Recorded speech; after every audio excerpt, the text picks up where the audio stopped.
முதல் நாளே தீபக் செஞ்ச தரமான ஸ்ட்ராட்டர்ஜி இதனால் விழிப்பிதுங்கி நிற்கக்கூடிய பெண்களின் நிலைமை அப்படி என்ன தான் நடந்துச்சு அப்படிங்கிறத பற்றி இந்த வீடியோவில் முழுசாக வந்து டிஸ்கஸ் பண்ண போகிறோம். ஸோ இந்த வீடியோக்கு போகிறதுக்கு முன்னாடி வழக்கம் போல் சப்ஸ்கிரைப் பண்ணாதவங்க சப்ஸ்கிரைப் பண்ணி வச்சுக்கோங்க. லைக்கை போட்டு வீடியோ பாருங்கள். வாங்க இந்த வீடியோக்கள் வந்து போகலாம். பிக் பாஸ் சீசன் 8 ஒரு வீடு, அந்த வீட்டுக்கு நடுவில் ஒரு கோடுக்கு அந்த பக்கம் பெண்களும் கோடுக்கு இந்த பக்கம் ஆண்களும் இருக்கணும் அப்படிங்கிறதான் இந்த பிக் பாஸ் சீசன் 8ஓட தீமாக வந்து இருந்துகிட்ருக்கு. இதை வந்து பார்த்திங்க அப்படின்னா எந்த பக்கம் யாருக்கு அப்படிங்கிறத நீங்களே டிசைட் பண்ணிக்கோங்க அப்படின்னு சொல்லிட்டு பிக் பாஸ் அவர்கள் சொல்லும்போது ஆண்கள் டீம் ஒரு ஸ்ட்ராட்டஜி பிளான் பண்ணி, அதுவும் குறிப்பாக தீபக் அவர்கள் வந்து ஒரு ஸ்ட்ராட்டஜி வந்து பிளான் பண்ணுறாப்புல. எங்களுக்கு எந்த வீடு இருந்தாலே ஓகே, அதுவும் குறிப்பாக சொல்லணும் அப்படின்னு பார்த்தீங்கன்னா இந்த ஷேரிங் பெட்டு, சின்ன வீடு எதுவாக இருந்தாலே ஓகே. அதில் ஒரே ஒரு கண்டிஷன் என்ன அப்படின்னு பார்த்தீங்கன்னா, நீங்கள் எங்களுக்கு வந்து ஒரு ஃபேவர் பண்ணோம். அந்த ஃபேவர் என்ன அப்படின்னா ரொம்ப சிம்பிளான ஃபேவர்.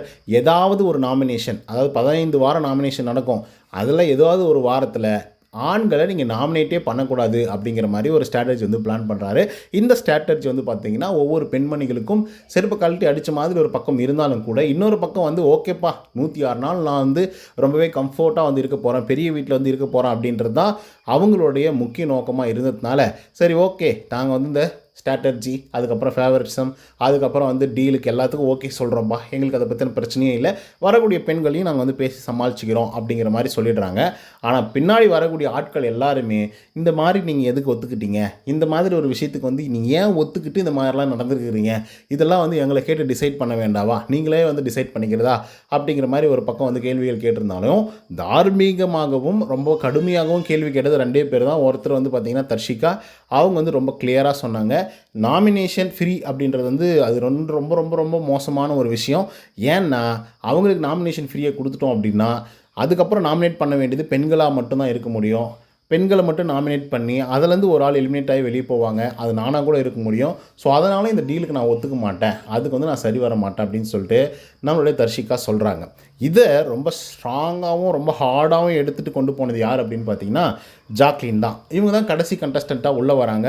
உள்ளே வந்தது மட்டும் இல்லாமல் இந்த மாதிரி ஒரு பிரச்சனை நடந்திருக்கு, இந்த மாதிரி ஒரு பிரிவினை இருக்குதுன்னு சொன்ன உடனே அவங்க ஷாக் ஆகிட்டாங்க. ஷாக் ஆனது மட்டும் இல்லாமல், நான் இதுக்கப்புறம் பெட்ரூம்க்கெல்லாம் உள்ளே வரமாட்டேன்பா, ஏன்னா இந்த பிளான் எனக்கு வந்து சுத்தமாக ஒர்க் அவுட்டே ஆகாது.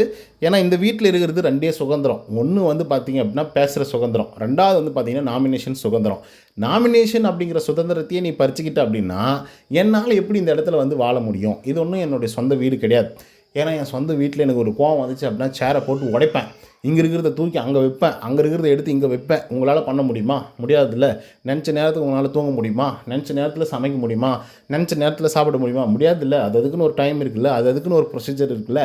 அப்படி இருக்கும்போது நீங்கள் எப்படி வந்து அதை டிசைட் பண்ணலாம் அப்படின்னு தர்ஷா குப்தா கிட்ட கேட்டது மட்டும் இல்லாமல், பெட்ஷீட்டை தூக்கிட்டு வெளியே வா, நாங்கள் வந்து வெளியே தான் வந்து படுப்போம் அப்படின்னு சொல்லிட்டு ஜாக்லினும் தர்ஷிகாவும் சேர்ந்துக்கிட்டு பெட்ரூமோட வெளியே வந்து படுத்துட்ருக்காங்க. இதுக்கு ஒரு நீதி வந்து நியாயம் வந்து கிடைக்கணும். அப்படி இல்லை அப்படிங்கிற பட்சத்தில் பிக் பாஸ் அவர்கள் கூட்டு கன்ஃபெஷன் ரூமில் பேசிட்டோம், இல்லைம்மா ரூல்ஸ் இதுதான், நீ இதை வந்து ஃபாலோ பண்ணி தான் ஆகணும், உனக்கு கொடுத்த இடத்துல தான் நீ வந்து தூங்கணும் அப்படின்னு சொன்ன உடனே இவங்க வந்து பார்த்தீங்க அப்படின்னா ஏற்றுக்கிறேன், பிக் பாஸ் சொன்னால் நான் ஏற்றுக்கிறேன்ப்பா, அப்படி இல்லை நான் ஒத்துக்கவே மாட்டேன், நான் இங்கே தான் வந்து தூங்குவேன், ஒரு 3 நாள் போட்டோம், அதுக்கப்புறம் வந்து ஓகே அப்படின்ற மாதிரி எனக்கு மனசில் தோண்டுச்சு அப்படின்னா நான் வந்து உள்ளே வரேன். அப்படி எனக்கு தோணலை அப்படின்னா கடைசி வரைக்குமே நான் வெளியே படுத்துக்கிறேன்பா அப்படின்னு சொல்லிட்டு ஜாக்லின் அவர்களும் தர்ஷிகா அவர்களும் சூப்பராக பிளான் பண்ணி ஸ்ட்ராட்டஜைஸ் பண்ணி இந்த விஷயத்தை வந்து பண்ணுறாங்க.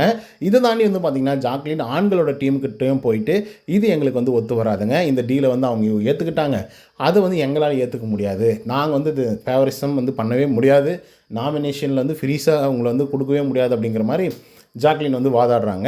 ஆண்களும் வந்து பார்த்திங்கன்னா ஒரு மாதிரி பதட்டமாக தான் இருக்காங்க. இதனாலே பல பிரச்சனைகள் வரதுக்கான வாய்ப்புகள் இருக்குது. தீபக் பண்ண ஒரே ஒரு ஸ்ட்ராட்டர்ஜி அந்த நாமினேஷன் ஃப்ரீ ஜோன் ஸ்ட்ராட்டர்ஜி. இதை வந்து பார்த்திங்க அப்படின்னா இவ்வளோ தூரம் வந்து கொண்டு போகலாம் அப்படிங்கிறதே வந்து சாதாரணமாக வந்து பெண்கள் வந்து அதை எடுத்துக்கிட்டு நார்மலாக அதை எடுத்துக்கிட்டு ரொம்ப பெரிய பிரச்சனையில் போய் மாட்டிக்கிட்டாங்க அப்படின்னு தான் வந்து சொல்லும். பட் இது எவ்வளோ தூரம் போகும் அப்படிங்கிறத பொறுத்திருந்து பார்ப்போம். ஸோ இதே மாதிரி பிக் பாஸோட அப்டேட்ஸ் எல்லாம் உங்களுக்கு தெரிஞ்சுக்கணும் அப்படின்னு நினச்சிங்கன்னா நம்மளுடைய சேனலை வந்து சப்ஸ்கிரைப் பண்ணாதவங்க சப்ஸ்கிரைப் பண்ணி வச்சுக்கோங்க. இதை பற்றின உங்களோட கருத்துக்கள் என்ன அப்படிங்கிறத கமெண்ட்டில் சொல்லுங்கள். இன்னொரு தகவல் சக்தியில் until then bye from Uday. நன்றி, வணக்கம்.